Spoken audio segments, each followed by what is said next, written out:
I am so excited to meet you. I appreciate that. It's a pleasure's all mine. For years now, I've been talking to friends about you as you've made your way from team to team to team. And anyone who's like in the know knows that there's Phil Handy associated and connected with greatness. And I know you're humble enough to say that that has nothing to do with you or you're a small part of it, but it's amazing to meet you. It really is. Oh man, I take that as the ultimate compliment. That's I'm just a kid from Oakland. I laugh at my journey all the time because it's been something that I couldn't have dreamt as a kid. So I'm just really grateful and blessed. That's the only way I can really look at it. You always feel that way? Or do you sometimes get caught up in the ambition of things? I mean, I've always been a hard worker. I've always had my own set of goals and what I wanted to accomplish. I've always wanted to be great at what I was doing. But, I think everybody has those type of ambitions, right? But to actually see it come to life and see it come to fruition the way it has, I'm telling you, I even say it about my own journey that has been very storybook. I feel you. It's when you come from nothing and you ascend to the top in whatever field or whatever craft you're in, there's a level of humility and gratitude that comes along with that. So, because look, it's not guaranteed. No. So the humility and the gratitude part is like really just being grateful that I've been blessed enough to be in the seat that I'm in, and then just the humility part is, like I said, it could be taken from you at any time. So I know I've been around enough people who are arrogant and have the wrong type of attitude. So I try to stay away from that as much as I can. I have been using your app, 94 feet a game. Yo, when you told me that, I was dying. Like, that is so crazy to me. Like, what inspired you to actually just to pick up the app and use it? My jumper. So I'm doing an all women's episode that's dropping later on today. And I grew up playing my whole life, and I'm an 80s baby, and women hoopers never got the tools or skills development in my era, right? YouTube didn't exist. Internet didn't exist. It was just literally whatever people were around you. And the neighborhood that I grew up in did not have a lot of elite trainers or coaches. I think my best friend's dad coached us for a long period of time. So, the way me learning how to shoot as an undersized player, it was very push focus, a lot of like offhand involved, a lot of thumb on the offhand, and it's wet. I mean, the jumper is wet, but it looks like garbage and it's very low. And so it's true. It's very low and it's gross. It's gross. And so I think I was talking to somebody about it and about you, and they're like, oh yeah, do you know that Phil has an app? And he breaks everything down to the smallest details. And I was like, I need details. I need structure. I need order. I don't want to hire. I'm not doing anything with my career. I just want to play and I want to get better just for my own self. So I'm not going to get like a Drew Hanlon or whatever. So I picked it up and I'm like, wow, this really is the one shot. I mean, everything has been very cool to go through. The only thing that I will say is I would love more form-based, tight handling drills, like more of them. So have you been to the ball handling section? Yes, of course I've been to the ball handling section. So it's either very, very beginner or very advanced. No, there's intermediate. Kind of. There's a kind of. I mean, I'm a believer. I'm a firm believer of if you have the fundamental foundation, right, you can go between beginner and advanced really quick. It's all about the teaching. It's how you teach it. Yeah. And so for me, I think it's a really, really thin line between the intermediate and the advanced. And really the intermediate part is just taking less combos. Yeah. To where your brain doesn't Your brain doesn't overload. No, 100%. 100%. So what for you was the inspiration behind the app, and how does that all connect to COVID? Like when I started in the training business, like in 1999, I just wanted to be able to have training for people. I wanted to be able to train and change the industry. And just over the years, a lot of people would email me or call me, or, hey, man, can you send me a workout? And I've always been a visual. Same. Everything I have is up here in my head. And so I never really had anything on paper. I never had stuff on video because for the longest time, I didn't really believe in that. I just believed in just doing the work. And then over the years, as social media and the digital world and the digital space is just kind of taking on this giant presence. Now it's just like, well, I can't be everywhere. I can't train everyone. My schedule is really hectic. I really can't work with the kids the way I like to. And so the app was really just a space to be able to share my knowledge with people anywhere, anytime. So we kind of use that slogan on the app, anywhere, anytime. And the inspiration behind the app is solely just to be able to pour all this knowledge that I have in my head out onto video to where people can understand what's made me successful as a trainer at all levels. It's not just NBA athletes. The training is for any and every athlete that wants to play. Doesn't matter your gender. Doesn't matter your position. It's for every coach or trainer that wants to, get better at their craft. It's really just a place for me to share knowledge with people in the basketball community. That's been the biggest inspiration behind it. Yeah, the library is huge. There's so much to look through, and you have young people, girls, boys, guys, men, women. It's everyone is on there, and everything looks very in the mold of the style that you are teaching. So it's tremendous how consistent it is. I appreciate that. How has the game for you changed since you started coaching in the NBA about a decade ago? How has it evolved? Man, the game has changed drastically. So when I came into the league, obviously, my first year with the Lakers, we had Andrew Bynum and Pau Gasol, two of the best bigs in the NBA, and they're both 7-footers. And neither one of those guys were really three-point shooters, right? They were close to the basket. Pau was more of an 18-foot jump shot guy, but he's known for his ability to play, make, and pass and be versatile. And Bynum was just a problem on the block. And, we played a lot through them, mixed in with Kobe and, some of the other guys that we had on the team. So you look at the game now, the game is not that. Everything is 5 out. Everything is about the 3-point line. Now everybody has to be able to handle the basketball, handle, pass, and shoot. That's kind of where the game has went in the sense of there's no longer the ability. Now, Joel Embiid is probably, one of the very few big men that really play on the block. But he can shoot, boy. He can shoot. Yeah, and he has a step back and play front facing as well. Yeah. No, Jokic, he's versatile. They play inside, outside. They're a real problem. But I think to me, that's the biggest difference in where the game has gone. The threat of the 3-point line. And then, teams really want guys that can space the floor. And so the post up has become very rare. It's not really a post up league anymore.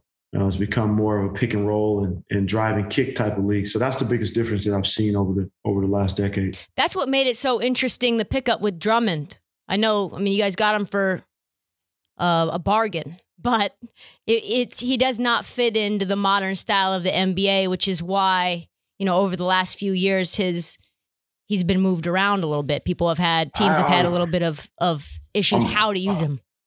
I'm going to argue that to Tell death. me, sprinkle me. Because no, man, you look at us last year. Yeah. Look at our team last year. We had Dwight Howard and JaVale McGee. Yep. Right. Those are 2 7-footers that don't shoot threes. But if you look at the makeup of our team and how we play, we do a little bit of everything. We use the 3-point line. We use pick and roll. We use post ups. We use isolations. We play in the mid-range. All of those things, we are a complete team. And I've always said, I've always been a believer that, listen, I teach the game of basketball in complete parts. And so a lot of people have tried to erase the whole mid-range. And I think that's the biggest mistake that people make. It's all about it's all about how you teach it. So the greatest players that have ever played the game, Kobe, MJ, Bron, even Larry Bird, the list goes on and on and on, right? They've always been mid-range players. And so tell me a team in the history of the NBA or history of basketball that's ever won a championship just shooting threes and layups. Name one. If Nick Nurse had his way, it would be the Raptors, but he would say that Kawhi Leonard was so great at the mid-range that he allowed it. But didn't he put those places on the floor? Basically, he put dead spots during practice. I read this in his book, that he put spots on the floor that you could not shoot in the mid-range. Not true. Really? Listen, I coach. No, I know you know Nick very very well. Here's the deal. Here's one thing that Nick always said. We don't want to take bad mid-range. You can take bad layups, you can take bad threes, and you can take bad shots, right? The whole key to the offense is let's get the best shot available. Let's get this uncontested shot that we can get. So if that shot happens to be at the rim, great. If it happens to be at the 3-point line, great. If it happens to be a good executed mid-range shot, great. It's all about the execution, and it's all about shot selection, right? So I think what people have tried to say that mid-range shots are bad, and I disagree with that completely. It's all about the type of shot that you take. Because again, I said you can take bad layups, you can take bad threes, and you can take bad mid-range shots. So shot selection is the key. And the design of the offense is to try to get the best shot that you can get anywhere on the floor. And I think that's the part that people miss, right? And then understanding how do you teach, just like people teach and work with guys to shoot threes and shoot layups. How do you teach guys to be effective and efficient in the mid-range? That's one of the things that I really believe in. And that's balance and footwork to a degree, because if you're getting a mid-range shot, you're normally going to have to plant as you're driving, collect, gather yourself, and have your hips square and get back in order for that to be a good shot, which is kind of all about what you teach, right? You are a hooper indeed. Like your basketball pedigree is pretty impressive so far. Woo! TikTok tells me otherwise, Coach Handy. TikTok tells me otherwise. I wouldn't put too much stock in TikTok. So tell me about, you said that the game has changed, but also the information that we have has changed, right? How has the shooting motion evolved, and how has your teaching of that shooting motion evolved, if at all? Well, I think shooting is more of a premium has into the game. Shooting is a high premium, right? And so for me, I think basketball has been around forever. So it's not about reinventing the wheel, right? I think the basic fundamentals of shooting should always be applied to players, teaching players how to have a good balance. What's your footwork? Your shoulders and your hips and your feet lined up. Are you having a good extension? Are you having good follow through? Do you keep your head on the rim? Do you keep, all of these basic things, is your offhand too involved in your shot too much? Is your thumb involved? There's all these small pieces that are just fundamentals that have been around forever. So I haven't really changed too many things that I learned as a shooter growing up, just basic parts. I think really, there are some players that don't have great mechanics, right? Sean Marion was a guy that didn't have great mechanics, but he taught himself how to shoot. And he taught himself how to be effective and efficient with the way he shot. I've always kind of believed that some guys grow up, they don't learn how to shoot. Some ladies grow up, they don't learn how to shoot properly at a young age, right?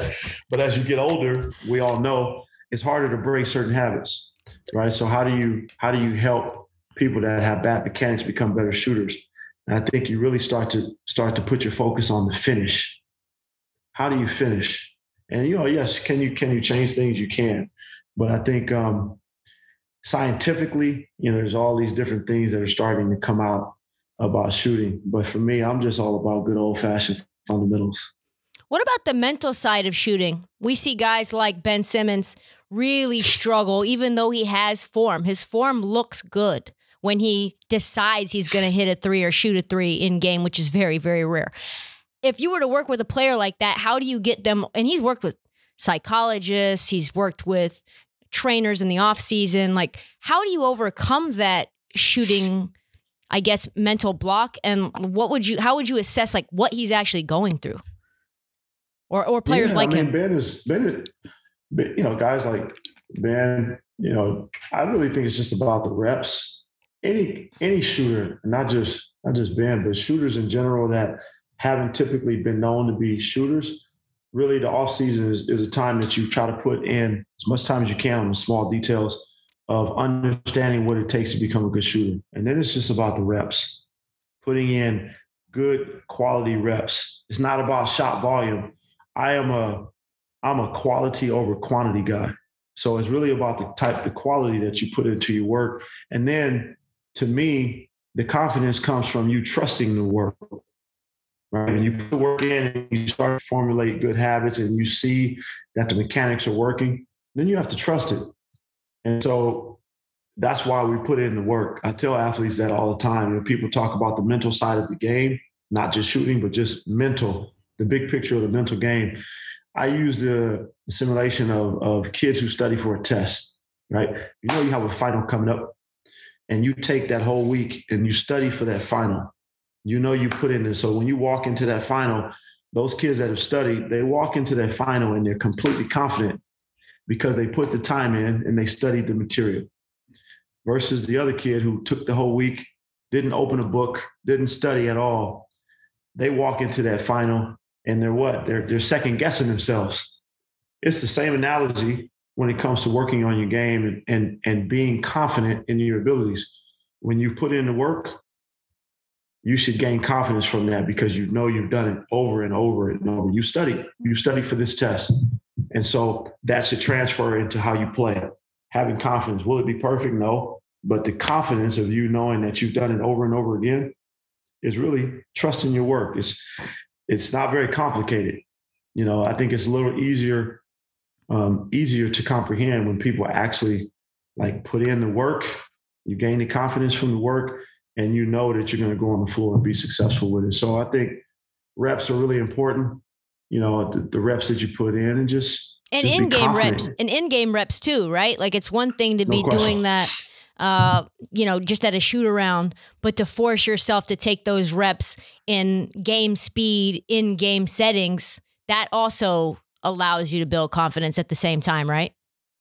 Yeah, I think there's tiers to it, right? So you put in the time by yourself in the gym, then you take that and you go into like your summer runs. Okay, here, let me really work on my game. So I've been in the gym by myself, working on my craft. Okay, let me go to a summer run. Let me work on my craft here where this is the area where I can make mistakes and continue to grow. So you take those steps. Step one, get in the gym by yourself. Step two, you might play 1-on-1, 2-on-2. Step three, you go to 5-on-5 in the summertime, and you gain confidence from each step that you take. So by the time you get to the season, I did this all summer. I played in summer runs. I was knocking shots down, and the carryover should be there. It shouldn't be any different. That carryover from seeing that you can do it, against live competition should carry over into doing it against live competition during the season as well. Well, yeah, and I mean, those summer runs are filled with studs usually. So they're not going to be that much different than an NBA setting. And in fact, it might even be more tough competition when you've got all those guys competing. They're the top tier from every individual team, right? How would you define a skills coach to someone who's never heard of one before?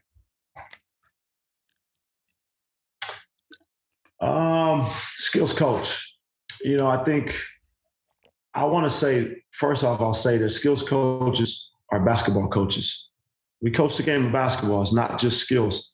I've always believed that if you're a skills coach, you have to understand the game first and foremost. You have to understand how to teach it, understand how your individual skill that you're teaching, how does that fit into team play? Small details. I'm a detail guy. So you're talking about teaching ball handling, you're talking about teaching shooting, teaching footwork, you're teaching finishing at the rim. You're taking all the individual skills of an athlete and helping them hone their skills to where they can fit into the team concept. And so to me, skills coaches are teachers. You're really teachers of the game. And I think that part right there is where people say, well, you're a skills coach, you're not a coach. Completely off kilter for me. Again, that's something that I'll argue to the grave that no, it's quite the opposite. We are coaches because you're teaching the individual elements of the game of how that fits into a team concept. And so, skills coaches are your teachers, your mentors, sometimes your psychologists. We're a little bit of everything. It's not just one thing. How does your job change depending on the head coaches that you work for? Because obviously when you're breaking down those details, it's going into the larger scheme. Yeah, every head coach I've had a chance to work for they've all been different in philosophy. Mike Brown, my first NBA coach, was very, very, very organized from A to Z. Mike taught me a lot. As my first head coach, he was just very disciplined, very organized. I thought that was great for me in my first experience in the NBA to really understand and just being organized. Some coaches are more offensive oriented. Some coaches are more defensive oriented. Some coaches have more of a focus on player development. That's every coach that I've worked for. They're all different, and I think as an assistant coach, that's our job, is to figure out what our head coach wants. And then we're supposed to be soldiers for that head coach, right? We go out and execute the head coach's game plan, and we follow his lead in terms of what he wants. And we have to be prepared to carry that out. Just like players have roles, us as coaches, we have roles as well. And we have to be able to execute our roles to the best of our ability for the head coach. Do they create and define that for you in terms of like how things were for you on the Cavs with Ty Lue versus how, you were called on as a soldier for someone like Coach Nurse? Yeah. I think anytime head coaches interviewed me and wanted to bring me onto the staff, they obviously see what my strong suits are, but they also have given me a plan of, hey, this is where I expect you to perform. This is what I need from you on our staff, X, Y, and Z. And I'm always been a guy that's taken strong notes on those things to where I can execute at a high level. And whatever X, Y, and Z is, I want to focus on X, Y, and Z and not A, B, and C. Call it staying in your lane to really master and be great at whatever the duties your head coach gives you. And so I've been blessed to work with some really good coaches that have given me great direction in terms of what they expect from me. And I think what they've learned from me is, that maybe I can put a little bit more on Phil's plate. You talked about how skills coaches are actual coaches and also do a lot more. Do you have aspirations of being a head coach one day? Yeah, I want to use the word organic for me. My career has been very organic. So I've never been a guy that's had a 5-year plan. I've always been a guy that's just woken up and said, I'm going to do my job today to the best of my abilities.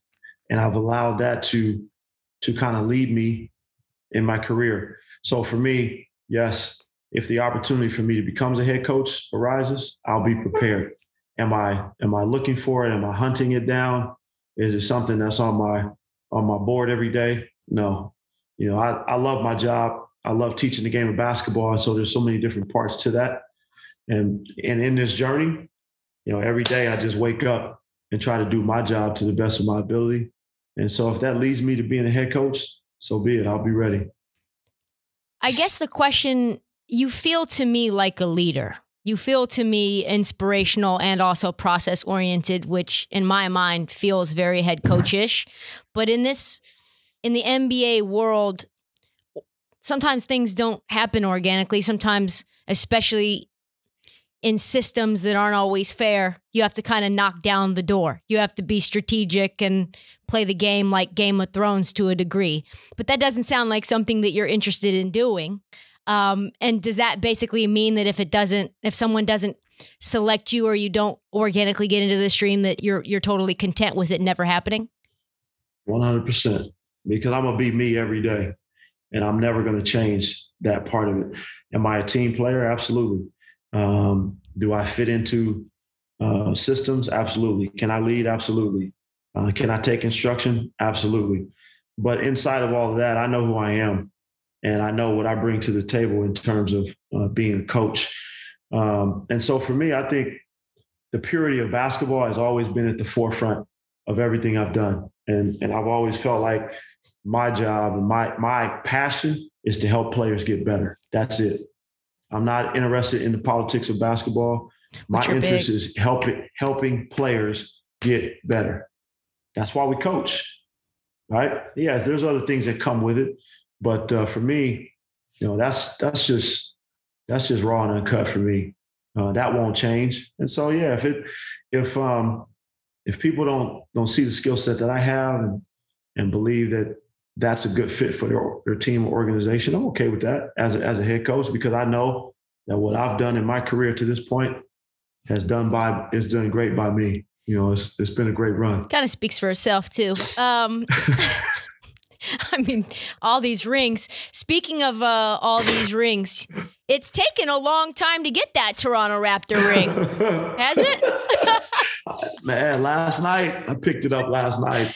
What was it? It was, that's been a couple years coming. Jeez. But, listen, I'm patient. That was, it was well worth the wait. And I didn't think I was going to be as excited, but when I actually got in the office and met with Bobby Webster and Nick and some of the other Raptor, people, it was a great feeling to pick that ring up, to see it, touch it, and feel it. So that was a great moment last night. So many diamonds, just so many. Yes, indeed. Toronto went big with that one. They really did. It's a really nice ring, and I wish I had it with me so we could have shared it on the show. But me too. It's that's an amazing ring. They did a really good job of trying to capture, just that specialness of what we were able to do in Toronto. You're probably going to get your Lakers ring not too far off from now. Oh, I got it already. Oh, you have I got my Lakers ring before I got my Toronto. That's crazy. That is insane. We were supposed to, right when we were going to Toronto last season, COVID hit. Wow. So it just wiped everything out. So no Toronto trip. Speaking of you and Nick Nurse and Chris Finch, you guys have a lot of experience together with international basketball. How did that experience overseas influence and change the way that you approach coaching? Because it sounds like, I talked to Tara Vanderveer from Stanford yesterday, and she said that international experience for her was pretty monumental. Yeah, playing for Nick was a great experience for me. Chris and Nick were two of the top coaches, over there in England when I was playing there. But I think playing in Europe, for the bulk of my career, I just think it just helped me be more diverse, more well-rounded, right?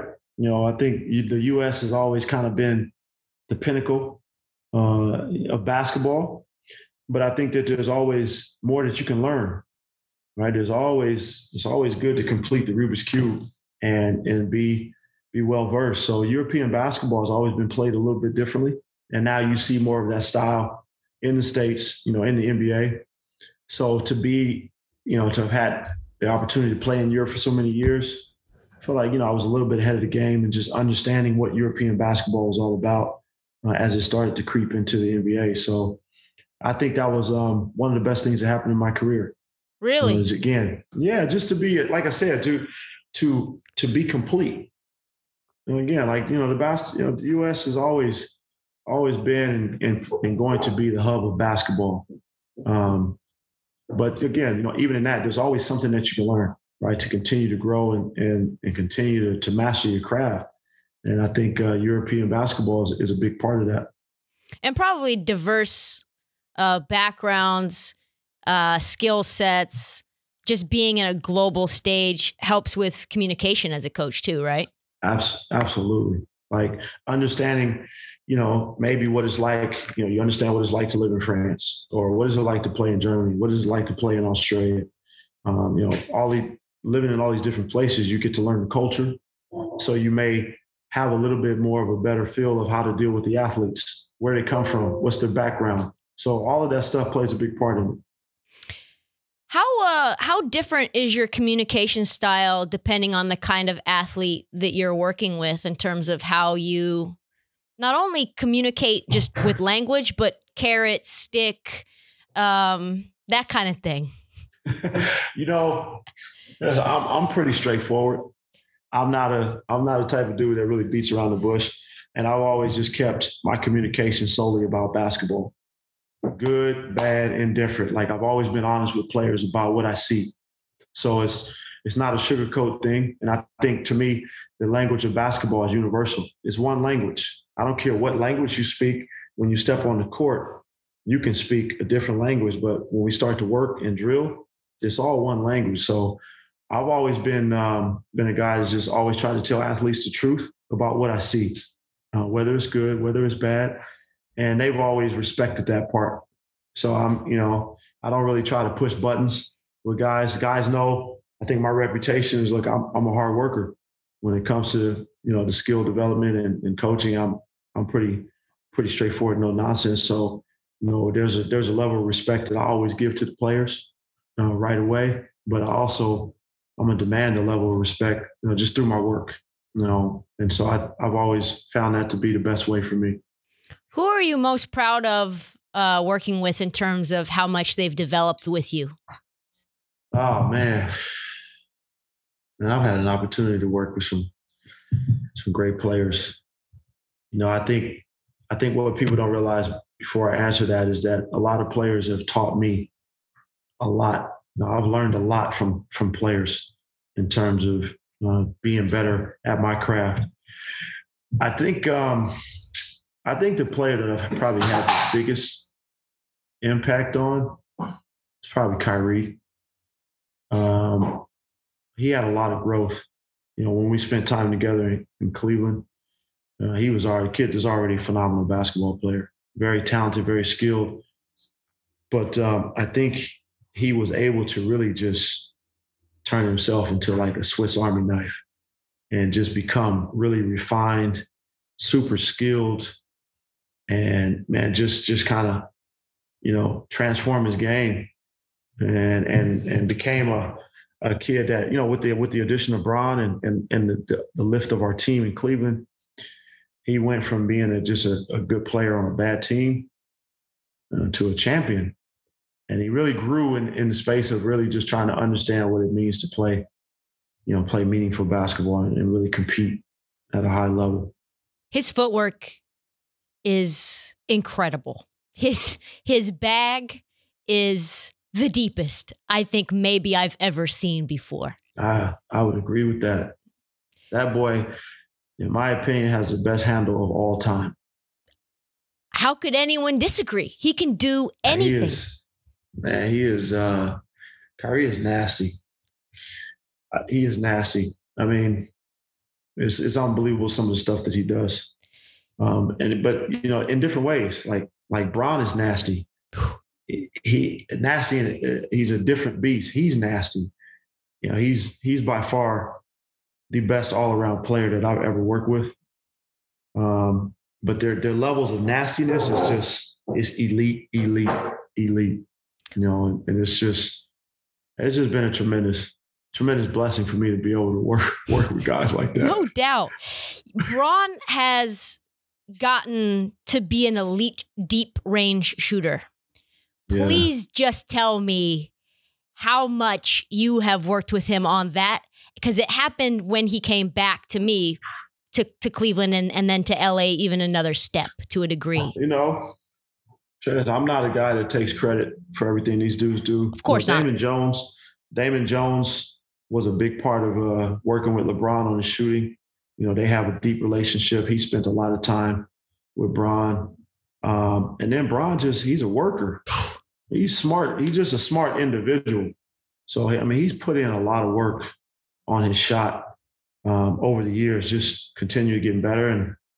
And I think I've always felt like as he's become a better ball handler, I think that's helped him with his shooting as well. And people don't really understand just being comfortable with the basketball, right? Yeah, shooters shoot. Most shooters may not be great ball handlers, but Bron is just a feel guy. He's a rhythm guy. So, he put in a lot of time with David Jones when he was in Cleveland. And then he's just continued. Me and Bron have worked together for years. And he just, every year, he's always been a guy that's just been supremely, supremely confident in his abilities. He feels like if you ask him, hey, as soon as I step in the building, I can shoot it. That's his response. Doesn't matter. I could be in the locker room, I can shoot. So that's always his mindset is easy. He's supremely confident, and he's a supremely high level worker.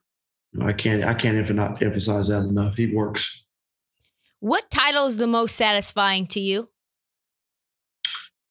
I would have to say Cleveland. Look, they're all special. Every one of them are special because they're so hard. Toronto is special in its own right. LA was special, just being in that bubble and just difficult times. But I would probably say Cleveland just because of the history. Yeah. How tough it was. The city of Cleveland has always kind of just been spat on in so many different ways, right? And then just the storylines behind it, LeBron. And the Dan Gilbert letter and the whole thing. Yeah. So, I mean, just the history of the city, the curse. Yeah. Being down 3-1. Yep. LeBron going back home, winning one for his city. My own storylines, being a Bay Area kid, being able to win an NBA championship in Oakland. Yep. So it still gives me chills. And the city of Cleveland, like that city, the state of Ohio was turned upside down when we won that championship. And that was a special moment. It was my first one.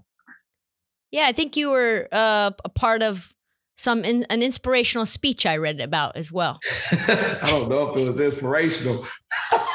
It was more like a blackout. Inspiration comes in all kinds of forms. You know what? That is very true. I was upset. I was livid. I'm a competitor. And I just, T. Lue, as our head coach, was gracious enough to allow all of us to be men and speak our minds. And I really just wanted our guys to compete and have some passion for competing and not letting those dudes punk us the way they were, because they were punking us in the first couple of games. So for me, it was just merely just raw and about the passion and my love for the game. And they responded in their own way. And a lot of times it was just shots not going in that should have fallen, guys in slumps. How do you mentally, I wanted to ask this earlier, but how do you get out of a shooting slump? How do players get out of it mentally? Keep shooting. Just keep shooting. Keep shooting. If you ever ask Kobe that question, shoot till your arms fall off. Right? I think that's what they do, right? They shoot. They're the phrase of shooters shoot. That's real. And so, the ebb and flow of the game, everybody's going to go through a slump. So I always say, you have to keep shooting. Get in the gym, you keep working on your craft. Because I think if you go the other way with it, if you stop shooting, then you're dead. If you don't keep putting your work in and keep working on your craft, those tides change, right? They change. You go through a slump and you go through a mental slump, you kind of feel like, man, I'm never going to make a shot again, but you just have to keep working through it. Look, you watch the film, you watch the tape, you might see some things that you can tweak. Hey, I'm off balance. I'm not following through. I'm leaning backwards, whatever you might find, or you might just find that you're taking bad shots. It could be as simple as that. So you go through the whole array of, doing your homework by video, doing your homework on the floor, continuing to work, and then, you just keep shooting, keep working, and keep shooting. Well, I could talk to you for ages, but you cannot talk to me for ages. So I'm going to let you run. It was an absolute pleasure. I am so humbled and so grateful that you came on. Congratulations on all of the titles. Congratulations on your ring. 94 feet a game app. It's the cheapest or least expensive for the most value. I use it pretty much every day in the gym. Coach Phil Handy, I hope to see you in the front of a bench sometime soon. Thank you so much. Thanks for listening and watching this league on YouTube. If you like this content, please hit the subscribe button right here. More content will come your way straight to your feed. Thanks for watching.